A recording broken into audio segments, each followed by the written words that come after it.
Laisse-moi te parler d'une théorie, d'une réflexion que j'ai moi-même inventée. Les échos d'âme. Une expérience que tu as toi-même sans aucun doute vécue, sans même t'en rendre compte. En changeant d'environnement, en déménageant ou même en changeant littéralement de vie, on rencontre de nouvelles personnes. On lie des amitiés, des relations, et souvent ces nouvelles personnes se trouvent être extrêmement similaires à certaines personnes que tu connaissais déjà par le passé. Voilà même le concept d'écho d'âme. Alors je me suis souvent posé la question. Comment est-ce possible que j'attire tout le temps le même type de personne? Pourquoi je retrouve un écho de mon grand frère en lui? Ou un écho de mon meilleur ami d'enfance à qui pourtant je ne parle plus depuis bien fort longtemps dans un autre?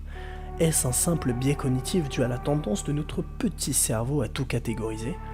Ou alors nos proches nous envoient des personnes comme elles sur notre chemin pour nous guider? Ou encore peut-être pourrait-il qu'au final, nous sommes tous des échos d'une autre âme, comme si on ne ferait tous qu'un et qu'une âme gigantesque se serait fractionnée en plusieurs morceaux. Cela me rappelle une autre théorie, mais vous ne pouvez le nier. Combien de personnes que vous avez rencontrées vous ont fait penser à d'autres, à un tel point parfois que c'en est frappant? Alors simple association de notre cerveau à des souvenirs passés, ou véritable écho d'âme?